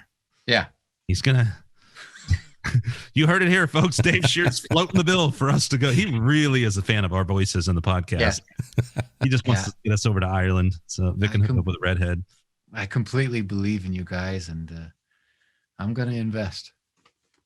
I always knew you to make good decisions until right at this moment. Until now. Skunk's got a proposition to get some sponsored Crocs. Especially our last episode, man, we were just doing off on Crocs. It was really, this chick had a foot fetish and we just kept talking about, I was like, what if dudes wear Crocs? And she wasn't having it. And so I think that's going to be one of our sponsors. So we'll get Crocs will be a sponsor. Dave Scher will be just Dave Scher. That's a sponsor right there. That's a brand in and of itself. So yeah. Energizer batteries, maybe. I'll get them. Or Duracell. I hate them, but I'll get them. If that's what you want. That's how much he believes in us. Mm-hmm. Well, what's I guess it's hard to know, but what do you have any kind of future tours that are supposed to be hopefully happening? Nothing at the minute. I mean, I had this is kind of a funny story. While I was out on the road with Eric pre-COVID, I had gotten a text from Dweezil Zappa. What? Dude, he's like one of my favorites. That's amazing. Really? I love Dweezil, man. Yeah, Eric had given him my info. Right, he's always on stage with him. Every time I've seen Dweezil here, Eric hops on stage. Yeah, that's right. Cool. Wow. They're tight. They're real tight. And Dweezil told Eric that he's looking for a utility guy that plays a lot of instruments. And so he told him about me, and I don't know if he sent him any footage or whatever, but he texted me and I said, yeah, that'd be cool to do one, like it would have been like a 2 or 2.5 month tour. So Eric Johnson, and then right after that, Dweezil Zappa. So these are two really cool, for me, really cool tours that my girlfriend doesn't have anything to worry about as far as women in the audience.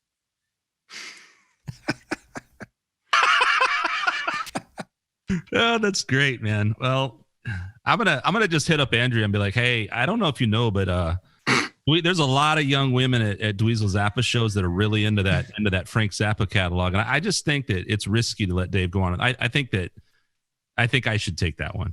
Oh yeah, I would imagine. Yeah, there's tons of young girls in cutoff jeans on their man's shoulders. It's frustrating. Outside, just going do do do do do do do do. Man, every time they bust into Peaches, it's over. I mean, there's so many bras on the stage, you can't even see the band, you know? Oh, that's a wet song. Wow, Dweezil Zappa, man, one of the coolest. I mean, a phenomenal guitar player. I was one of those guys, of course, everybody knows Zappa and have heard a little bit of Zappa and have a few albums, but I mean, the Zappa catalog is so prolific and extensive and eclectic, and you're either like a Zappa dude or you're kind of like, I've heard of Zappa, right? And so for me, it's like, for me, seeing Zappa play Zappa and seeing Dweezil Zappa kind of made me have that eureka moment where I was like, I see why people worship this. Like, it was just, I think you kind of have to see it live, at least for me, to like, I appreciated his music so exponentially when I saw it performed live, you know? Mm-hmm. Have you seen Dweezil? Video. I've never seen him live. It's pretty. And you know what? I'm not even like a big Frank fan. I mean, I know some of the tunes, and I don't dislike any of the music. It's not exactly my thing, but I when I say I'm not really a fan, I just never actually did go into it. You know, I dig everything that's happening, but I never took the time. So, but I did become a big Steve Vai fan. I've always been a big Vinnie Colaiuta fan. So I'm kind of like a big fan of the folks who have played with Frank. And and I'll say, man, I mean, when you with Dweezil as a guitar player, I don't know if he'll ever get recognized like maybe at the level I think he deserves, you know, because he's right there with all these titans, you know. I have noticed that he's not just Frank's boy. You know, he's a damn good player. He's a damn good player. Great player. Yeah, man. And his band, sometimes there's this consistencies, but man, yeah, that is definitely the kind of gig where, as you call it, a utility guy that, you know, you need someone then, because everyone in that fucking band plays like 5 instruments minimum. You know? And they have to. It's amazing. It's so awesome to see. Yeah, that's cool, man. I hope that even if that didn't happen now, that maybe that's something that could pop up in the future. What an absolutely amazing. Yeah, I'd love for that too. That'd be a really cool thing to be a part of, you know, and so much to learn from that. Oh my God, yeah, you would come out of that like super gurus. You'd have to give a master class after that, I think. I know. All Vic and I would request is just a backstage access with with a couple of redheads. Yeah, there we go. Yeah, and some pop-up books. Both for good. Pop-up. We're gonna stick with this. Now you can't read the English language in books. I sure as fuck hope you can actually read music, or that Dweezil gets to be a bit tough for you. No, really curious. I wonder how that works too. I would think that a lot of that would be. I'm sure it's reading. I'm sure it's tons of reading. I mean, Frank's was tons of reading. You know, there's that story about Vinnie Colaiuta auditioning for Zappa, and he's in the studio and Zappa's like, play the following chart, but at measure whatever, play it as a reggae. Just go into reggae in the same meter when you get there, okay? He's like, okay. So he's reading. And, you know, if you're a good sight reader, you read ahead, way ahead of what you're playing. And that's exactly what Vinny would do. So he read way ahead of what he was playing. When the reggae part came up, he looked away from his music, and he was able to play the groove with one stick and his feet, put the other stick under his armpit to hold it there, reach over to his right and grab some chopsticks and grab a piece of sushi and take a bite, and then pull the stick back and keep going. And he was playing with some bass player that was just, he stopped playing. He was like, man, this is bullshit. You shouldn't be able to do that. That's not human, or something like that, you know? And then he got the gig. So I'm sure there's reading involved in Dweezil plays Zappa plays Zappa. You know. Yeah. There's a really similar video of that I saw from Steve Vai, actually, when he, you know, I guess he transcribed all the Zappa stuff when he was at Berkeley and all this kind of stuff, and then went and auditioned for Zappa, or Zappa caught wind of him. So he did the same thing. He was like, cool, read this, or he's like, now do it in a reggae style. Then he was like, now do it. There was something, and he was like, and now do it in this time signature. And then Steve Vai looked at it for a minute after doing these things and was like, that's not even possible. I was like, yeah, I'm fucking with you or whatever. But like, yeah, right. It's this absurd, like, run you through the ringer, almost, I think, fuck with you in the audition kind of thing, that you've got to be able to just roll with anything and know. Of course you do. Wow. Yeah. Cool, man. Real cool. You're in the circle now, dude. You have arrived. You've made it. Got your own hotel room, Girl Scout cookies. For once, yeah. It means I've made it. Drinking real Guinness, man's Guinness, playing 11s. 11s. Yeah, I mean, you see, I think that's why you're having all the success. You weren't pussyfooting around with some 10s. You were out there like a man doing it. Yeah, breaking a sweat. Yeah, cutting down trees, wearing flannel. I mean, that's the beard. That's what it says to me. Lumberjack by day and musician by night. Right. Lumberjack by day. Hence the 11s. Right. I mean, I don't even have a joke for that. You've already finished it. Like, well done, sir. Thank you. Might I say, Skunk, you look fantastic.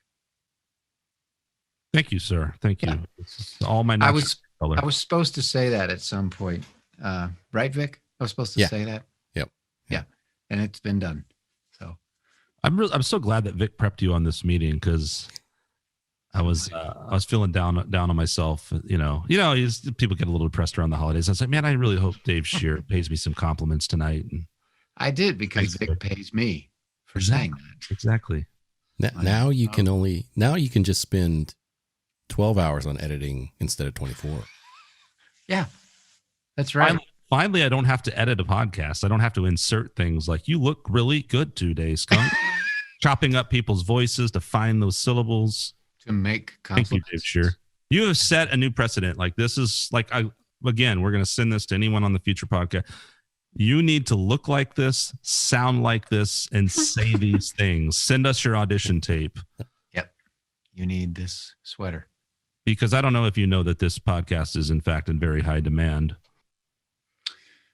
I didn't know that.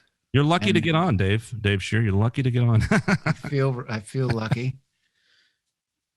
I can't wait to hear this all edited up, and there's no space. It's just like from one thing to another, and it sounds like I'm really witty and things come to mind, and they never did, because they never do for me.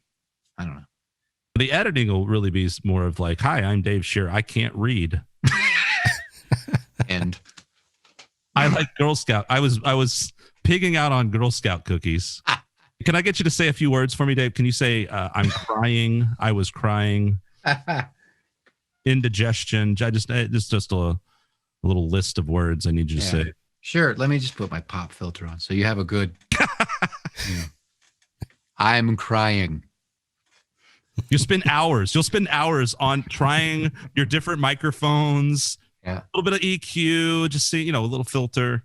Just like you do. Yeah, I appreciate the craft. You got to give it your all, no matter what you're doing. Yeah, that's how you get the message across. Well, dude, look at you go. Did EJ give you that, or is that of your own accord? Yeah, he gave me that. A signed Duracell, straight from Eric Johnson's pedal board. Shit, man, it's probably worth something. Might be. Yeah, you ought to just start hawking that shit. Take his batteries out of his pedals when they're done. I know. Sell them on eBay. I did sell a speaker that I bought from him a while ago before I'd played with him. Before I played with him, I tried to sell him a twin. I ended up buying some JBL speakers from him. We've been in touch with each other in a like through Craigslist. We know each other through Craigslist. Nice. And I recently sold a speaker that I bought from him, and I said, "Hey man, I texted Eric. I said, man, I'm going for another tonal. I'm going another direction in my tonal quest, which you and I know that is Spanish for rent's coming up, and I need some cash." And I said, "Can I get your blessing to sell these speakers that I bought from you?" And he goes, "Of course, man. Yeah, no problem at all. Just if you would please don't say anything about them belonging to me."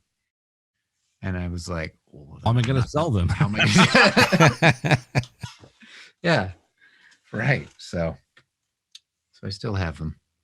Oh, I was going to say, because if we sold them, we could cut out that part of the podcast. Oh, good. No, I actually did sell them, and I did the right thing. I didn't tell the guy who they belonged to. And I'm actually curious now that you brought that up. What does he use, amp and speaker wise? He uses the two Fender.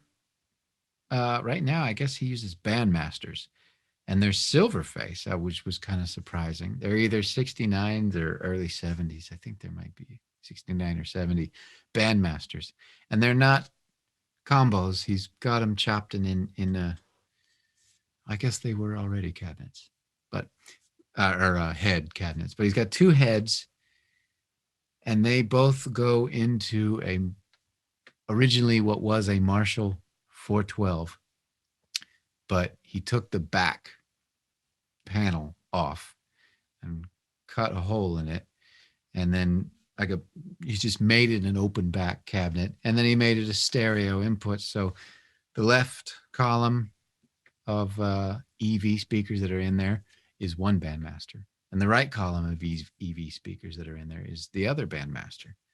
And he plugs his stereo effects into those Bandmaster. That's his clean tone. It's a stereo sound coming out of one cabinet, and that's his clean. His dirty is that company, Guitar Center bought him out. They make a Dumble. John Mayer was playing them for a while. Two Rock. They're called. Oh, dude, we were just talking about Will. It's about a 2-Rock amp. That thing sounded fucking incredible. Yeah, Will uses 2-Rock amp. Yeah. So Eric uses a 2-Rock classic clean or something.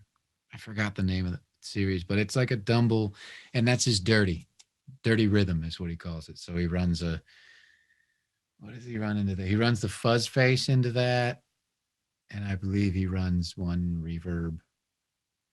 Can't remember. And then his lead is a 50. But depending on the gig, he's got a few of them in the trailer. But if it's a smaller gig, it's the 50 watt. If it's a bigger one, it's 100 watt, like late 60s or mid 60s Marshall. I can't remember what it is, but it's like a JMP. I think it might be 19. It's a 60 like super lead. I can't remember, but that's got his Chandler tube driver on it, and I think a tube screamer, maybe, and the Memory Man as his delay. So he's got a couple of pedals on his board that don't go to every amp. They're just to the dirty, or they're just to the lead. So kind of cool. It's kind of a cool setup. It's a really cool setup. It's just kind of a mess. He's got it pretty organized, but the cables that go from his pedal board to his backline is a snake of, I don't know, 1, 2, 3, 4, 5, 6 or more cables, all neatly taped to the stage. And he gets such an incredible sound. He really does. And live. And he spends so much time before sound check, before the band gets there to sound check for 2 hours. He spends 2 hours on his own playing through his rig with the PA off. And that's on the master tour, or on the advanced sheet of the time of the day timeline, it says DENK, 2 hours, DENK. That's the DENK. Goes in there to DENK on his rig and tweak and tells the front of house guy to do whatever he needs, I guess, to ring out monitors or whatever. But while he's playing, don't put his rig in the house. He wants to hear his rig in the room only. And that's what he bases his knob turning on, his dinking. Then we come in and spend another 2 hours on him, which is fine. It's all good. He's, like you said, he's a master genius or the other. So you're playing guitar, and then you're playing keys. What are you playing keyboard wise in that band?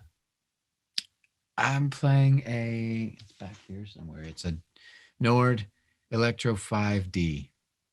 It's a really good board for performing, for gigs. It's not the best board for studio. It's not the best board for composition in the studio. Full size, or a 76 or 76 waterfall, organ weighted. Weighted. Okay, nice. That's cool. Organ weighted. So weighted. Wow. So it's waterfall. So, instead of having that lip on the edge of the key like pianos have, it just goes right off like an organ. And it has the action of an organ. And it's got some memory on it. So I loaded in a good piano that is quite large as far as space, and a couple of, string patches, an organ and stuff. And I made them real simple to get to. Is this stuff that comes off of other stuff? It's stuff in the Nord, or it's you're importing it MIDI stuff? both. No, it's all in the Nord. Nord, okay. But some of it was just by default in the keyboard, and that's how it comes. And then some of it you get off of the Nord website. And Okay. you plug your Nord into your computer, download them, load them onto your board, and unplug the computer, and that's right there. But you're not using the Nord. I'm not using the Nord to MIDI control anything. I'm just using it as a straight up gigging board with built-in sounds. Right. And then you said you stepped up front for a tune and sang. What tune do you sing on? Lead. He chose it. It was a tune that I didn't know. It was a kind of like an obscure Beatles song. I think it's the White Album. It's not one of his tunes. No, it was What's it called? Mother Nature's Son. That's the song. I think that is White Album. Yeah. Yeah. Oh, cool. Really cool piece. And whenever Andrea could come out on the road with us, he loved having her play with us on the acoustic set. And that song was in the acoustic set. She would come over and sing out of one of my mics, sing harmony out of one of my mics. So I have a mic that's out on my keyboard, and I have another mic that's hovering over my guitar pedal board. Right. When you say acoustic set, you guys play a set, you play an acoustic, like this is all the same show and you play multiple sets. Is that correct? Yeah, we play 2 sets, and the second set opens with an acoustic set of 5 songs. Right. I remember seeing him years and years ago. Actually, I met him, and he was really sick after the show, and he signed my guitar and this old Washburn I have, and I remember he got all excited because I had a signature on there from Chris Duarte, and he was like, "Oh, is that Chet Atkins?" Oh man, he's a huge yeah, big Chet Atkins fan. Yeah, I should have just said yes. Yeah. But yeah, I remember him doing that then too. I think he came out and did a few acoustic songs. Like one of my favorite songs, man, acoustically is "Song for George." I absolutely love that song. Yeah, he plays that one, I'm sure, right? Not on the no. Oh wow. Which you would think he would, because on this tour was called Classics, Classics and the Present or something. There was some stuff he would play from Ave Musicom and a lot of stuff from Venus Isle, which I really dug because I Manhattan, loved that record. SRVs on that one. Yeah. There's a lot of keyboard stuff on there. There's a lot of production stuff in there. Ave Musicom as well, but it kind of sounds like it was a really nicely recorded trio most of the time. And in that acoustic set, he would do some stuff that I think he did some old stuff, but mainly he did that Beatles song. He did this old Irish traditional song that's Irish traditional folk song that Zeppelin covered. Is it actually on one of their albums? Yeah, I can't remember what it was.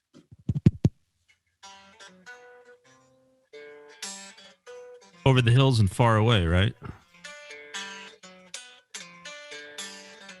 Oh wait, no. That's yeah, I know. I thought you were playing that. Oh yeah, diddly-doo. No, I recognize that. I'm not sure. You know it, yeah. Yeah, what album it's on. But I can never remember the titles of Zeppelin songs. They're always weird. I know they are. But and Andrea came out and she would play Boron on that. Sure. I actually played snare and 1 stick on that tune. That was my percussion tune.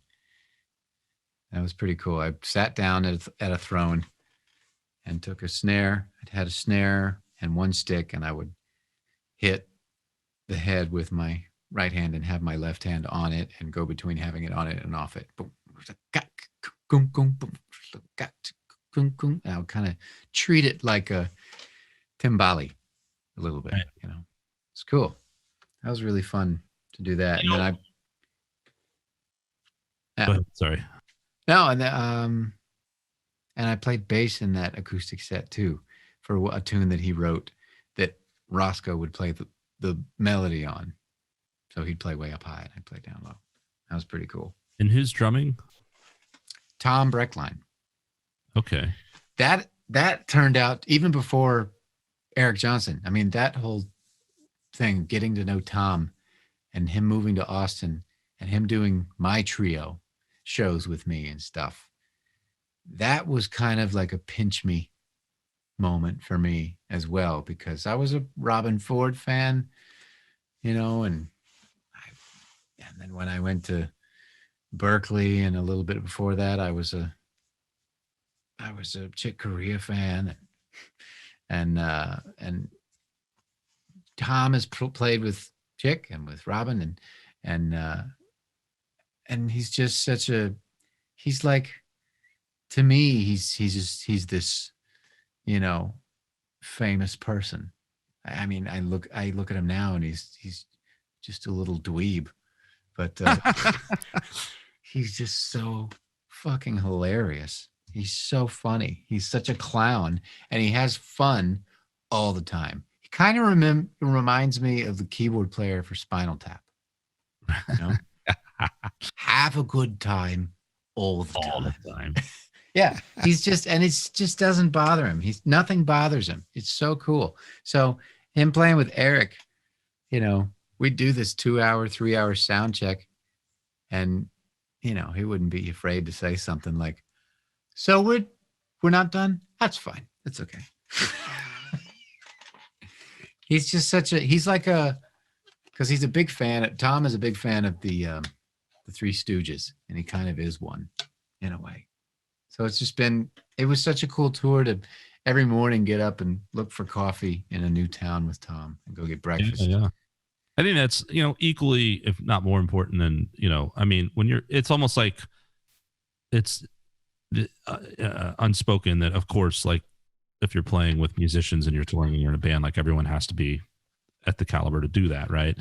But what you don't always get is guys that can get along. And so if you have that, like that just makes the whole thing such a pleasure. You know what I mean? And so having friends and friendships and that kind of thing is. Mm-hmm. I was going to ask too about, so obviously you play piano, you play guitar, you can play bass, sing, you play drums. Any other instruments that you play or are somewhat proficient on, or like what else do you play? I mean, on this Christmas record that I'm doing, I tried to add a violin to it just last night.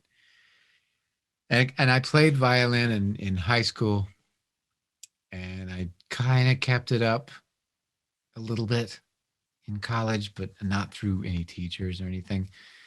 And then I've just kind of fallen off with it and haven't been practicing.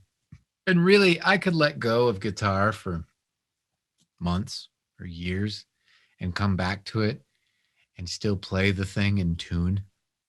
But violin, cello, upright bass, viola, I mean, these instruments you have to be dedicated to play somewhat proficiently. And I still have my violin. I'm looking at it right now, and it's looking right back at me. Stradivarius or? Yeah. No, I have a Stradivarius. I don't have a house, though. No, I live in that homeless camp. Well, check out my violin. Exactly. No, I don't know what it is. I think it's like a Wilson and Sons. It's like a freaking law firm. But it's cheap, and I put a pickup in it because I rent it out every now and then to people who come into town that fly over here and play, but they don't fly with their instrument. So they just need a violin that has a pickup. So I put a pickup in it. I loaded the case with rosin and a good bow, and I've redone the hair on the bow. The violin's in good shape and everything's ready to go. I pick it up, and it's just, you know, I think luckily for me, I don't think I recorded anything to even throw away or delete today. Otherwise I could play it for you right now, but I think everything was not kept and immediately trashed. So not that stuff. I think if I just kept at it, I'd say violin, but I know how to do it and I know where the fingers go, but it's just I can't speak it anymore, you know. Yeah, you're That's right. it. Very different. And that's it. I don't play anything with Banjo, mandolin. Can you do? I mean, you do all. Yeah, all yeah, that that's stuff. right. I can do that. I've ukulele, and banjo. I can play some pedal steel a little bit, but I haven't spent a whole lot of time with it because I know that if I even buy a pedal steel, I'll never leave this studio. Every guitar player that I've met who has picked up pedal steel has been like, don't pick up pedal steel until you've got a month or two to do nothing, you know, because you will get addicted to it because it's such a cool sound. It's one of my favorite sounds. That and Hammond organ those are my favorite textures.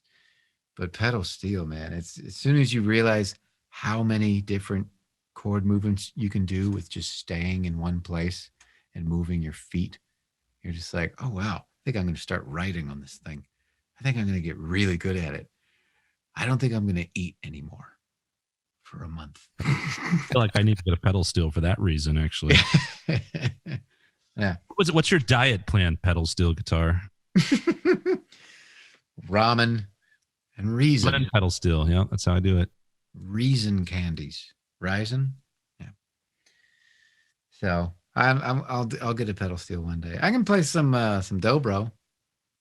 And I think I dinked around one time on Jeff Blankenhorn's plank. Oh yeah, that thing's awesome, man. Maybe shit, man. I might have seen you the same night he played. Now you might have been opening for him at Strange Brew. Now that I think about it, because I did see him up there one night. Maybe I played at Strange Brew every Tuesday with the Apostles of Magic. Oh, was that the same day that Ernie played?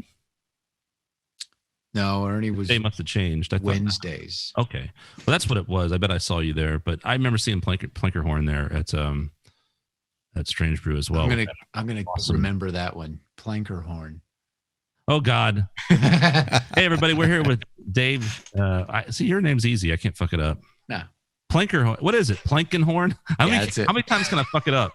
Plankin or it's Plankin? Yeah, Plankin. Yeah, Jeff doesn't know who I meant. He sure as hell not going to listen to this, so it doesn't matter. That's funny. Plankerhorn. I love that. Oh man, I'm gonna call him that from now on. I'm gonna tag Jeff Plankerhorn in this podcast. Hell yeah, you better. Man. Now I don't play any instruments with my mouth. I don't play anything you blow into. No heart. Can't do it. I don't know. I never got into it. I love it. Love listening to a good trumpet player. I feel like trumpet would be the other instrument. I've always been like, I'm gonna play, and then I never I fart around on a ukulele for 5 minutes or something, and like banjo's fun, but I've never really dove into it. But I feel like a trumpet would be, if I ever pick up another instrument, that I think that is the one that interests me the most. I feel like brass instruments are like bowed stringed instruments. You know, I think woodwind instrument, I'm sure anyone who plays sax or flute or anything is going to virtually punch me in the face for saying this, but I feel like playing a sax or a clarinet or any reed or woodwind instrument is similar to playing a fretted instrument, whereas a brass instrument is like playing a fretless instrument. Like, I mean, yeah, you've got some keys on a trumpet, but it's all amateur. It's all lips. It's all there. It's not, I mean, you know, there are some sax players that are just, they're pretty incredible. I know I went to a high school with a sax player he would practice so much that on his technique that at the end of the day, he just sounded like, when you asked him to play quiet, he didn't sound like Stan Getz or Sonny Rollins. Like when you hear a saxophone being played quietly, it's like, it's breathy. He would just sound like you were playing a loud saxophone and then you just turned him down. His technique was so good. It was kind of not my thing, but at the same time, it was kind of impressive. Man, A brass instrument, though, that seems to me like that's got to be so difficult to do it just right and to not get a splitting headache whenever you're practicing and have veins popping out of your head. Yeah, like you look at Dizzy Gillespie or something. You're like, dude, how did you not just like die of an aneurysm? Pass out. Crazy, Yeah. you know? Yeah. I had a bad experience young with woodwinds, and I just can't do it. I love the sound of a good woodwind when a professional is playing it perfectly and the intonation and everything. But like, there's for me, I had played clarinet and like failed out of band, and that was the beginning of my musical career. And a squeaky reed instrument is like nails on a chalkboard to me. I can't stand. So I don't think I could ever play one of those instruments, because I think for me to initially start out and have those horrible sounds, I just couldn't deal with it. Yeah, I hear you. I just make horrible sounds on my guitar, and that's good enough for me. That's the instrument. But that's the thing about guitar and piano. Like you can play ugly stuff, but you can't really make it. Maybe guitar with loud feedback, but on an acoustic or on a piano, you can't. No matter what, you could sit on a piano and it's still like really not offensive, right? But if you play an off note on a woodwind, that's, for me at least, I'm like cringing, man. Right. I know what you mean. So weird. For me, it's brass. You play an off note on a brass, and it's just like, it's an off note. For Eric Completely. Johnson, it's everything in the universe. Yeah, right. It's not perfectly tuned. There is a trumpet player in Austin named Eric Johnson as well. Really? Right? Yeah. Did not. So I wonder if he likes Energizer or Duracell. You know, we just had a guest a few weeks back who's out in LA who toured with the Jacksons in the late 70s and a whole bunch of people and stuff. And it was pretty interesting. He talked about how he got into playing. He plays trumpet and valve trombone, which I didn't even know was a thing, and all these brasses. And he was saying he started out by blowing on a garden hose, man, and figuring out how to do it on a garden hose. And the first time he picked up a trumpet, he blew out this nice, beautiful note. Wow. How about that? So there's a tip for you, Dave. If you want to start practicing, but you can't stand the bad sounds of brass, get yourself a garden hose. I got one. Yeah. Okay, cool. So you're halfway there already. Yeah. It's pretty gross, but clean it. You might want to buy a new one. That game show Supermarket Sweep, you can get about 5 of them just in there in the finale. Yeah, I can do it though. It'll be fine. Cool. Weirdest reference I've ever made on here, by the way. So probably, yeah.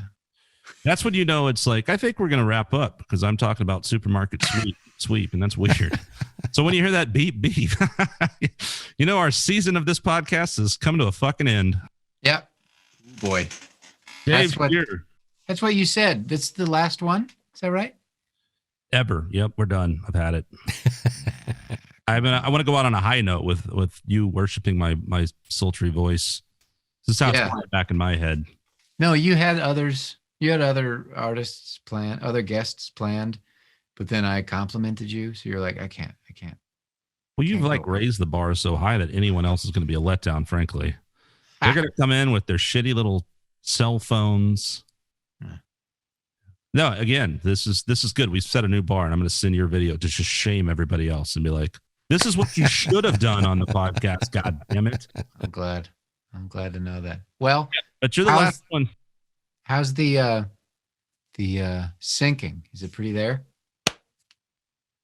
Here's what's really weird, right? And we've tried Skype. I didn't ask you. I asked our other guest earlier. Like, do you use Skype? Do you have that app or whatever? Yeah, I use it for lessons.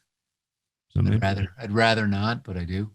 Maybe we should have used that route with you. Here's the problem: because Skype seems okay, both audio and video. It's better than Zoom. Zoom drops out. There's going to be moments in this thing where we start talking at the same time, and my audio always gets cut, and I'm like, while you're trying to talk. So sorry about that. But also, what's really bizarre is that your audio will be lined up. My audio will have a very slight drift that's not that big of a deal to fix. And Victor's will be a fucking nightmare. That's why he's actually recording locally separate, and then we're just going to fly that. It's kind of, I don't know why. We haven't figured it out. So there are some sync issues, but I can get it fixed up easy. So I usually just put like a ton of bass on my voice to make me sound more like a man, like an absurd amount of bass and reverb. You won't have to do it with this one now. I think, Yeah, I mean, Dave's made me feel confident, so I won't overdo the bass. I won't put like a 12 dB boost of 60 hertz on my voice. Ooh. But no, I'm just kidding. But hello, welcome. So yeah, man, it should be cool, and we'll have it up in the week and whatever. But yeah, man, thanks for doing it. It's cool to have you as the finale for this wonderful year of 2020. Oh yeah, so wonderful. I'm happy to do it. Well, I'm not happy, but I'm happy to do it. We know you've got far better things to do, like be with your dog or Andrea, but thanks for making time. We appreciate it. Also, go bathe, man. Jesus Christ. You look like a fucking caveman over there just scratching your armpits. Oh yeah, I know. No, I'm totally bathed, but I'm totally warm. And I shouldn't be wearing a sweater, or as what Andrea calls it, a jumper. Shouldn't be wearing a jumper. Like I almost said earlier today, I was like, hang on, let me plug this lead in. Lead? I can't say that. Such different terminology that I'm learning. When I went to England years ago, I got a lot of that, and it was really fascinating. Like I do an impersonation of one of my best friends who lives over there, and I went and visited him years ago. We did some recording on old ADATs and stuff, and he the old SR-16 drum machine and all that kind of stuff. And but I stay with his family. Amazing people, super gracious. He does not appreciate the impersonation that I do of his father. That in my mind is exactly what he sounded like. Because like for the first week I was there, I couldn't understand the fucking thing he was saying. They're right there on the border of Scotland, and it's a very thick guy. And so like the first day I was there, I come downstairs. I'm just gonna hang, and it was classic English. Like, would you like some tea? And I'm like, oh, this is awesome. And then his dad comes down. And he's just like, and I'm just like. And I'm looking at my friend. He's like, oh, yeah, he's asking if you want breakfast, But yeah, fry up and bloke this and that. And fry up. This is one of my favorites, right? We were watching when you're in an older generation, you don't have to be politically correct. So it's fine. I can say That's this. Correct. Yeah. It's politically correct to be not politically correct. And we're like, oh, they're past a certain age. They can say that and they're not a horrible monster. They just don't know any better. Yeah. Dude, we were watching there was an Elton John concert on TV, right? And I was sitting there and he's like, oh, do you like Elton John? And I was like, oh, man, he's great. He's like, he's class, but he's a poof. Yeah. There's a fag. Yeah. That's a word you learned. Yeah, man, I loved it, and I got all this great lingo from it, and then I could understand them perfectly. I was living in LA at the time when I went back, and then like a few months go by or whatever, and he calls over, or I called there or something, and his dad answered, and all over again. I was like, "Fuck, I can't understand a word you're saying." Yeah. There's a few of those. There's a few terminologies like, oh, what did she say? Oh, happy as Larry. I didn't know that was one. Ooh, what the fuck, right? Hey, at least it's not like Denmark. At least they're speaking the same language, sort of. And they're not like, let's just speak a total foreign language in front of this guy and make him feel as awkward as possible while he reads his book. His book by the fire. Listening to death metal. And he eats his borscht. Every boy's dream. Every boy's dream. Yeah. We're just happy as Larry over there. That's good. You used it. There it is. Yeah. I'm going to keep up with it. Thanks for having me, Skunk. Absolutely, man. It was a pleasure talking to you. And DaveScher.com, I'm guessing you got a website.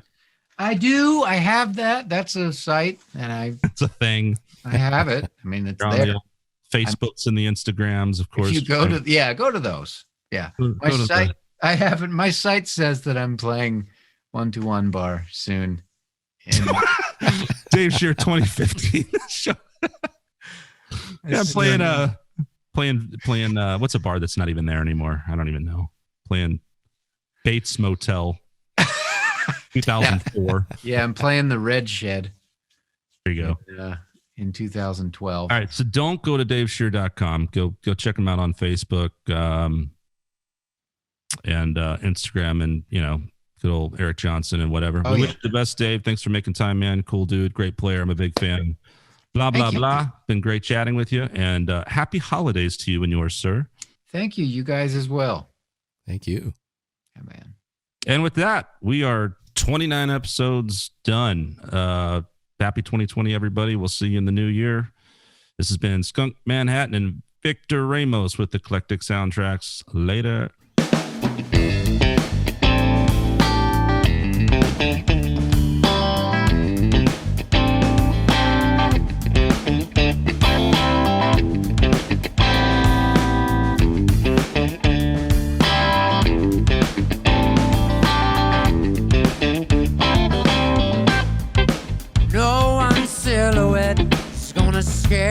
tonight.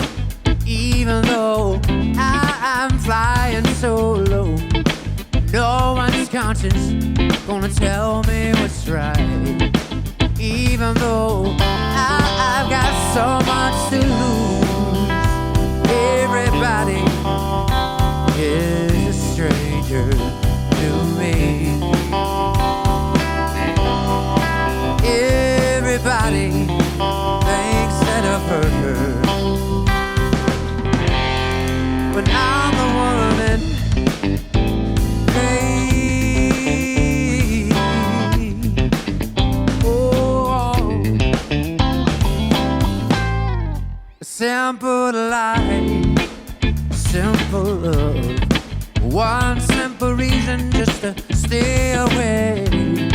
You know exactly what I'm speaking of. Yes, this is tempting, that's why I'm so afraid. Everybody is a stranger to me. Everybody thinks that I've hurt her, but I'm the one that pays.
Everybody thinks that I've hurt her.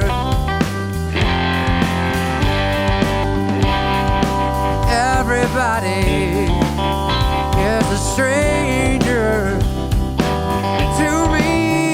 Yeah. Everybody thinks that I've hurt her, but I'm the one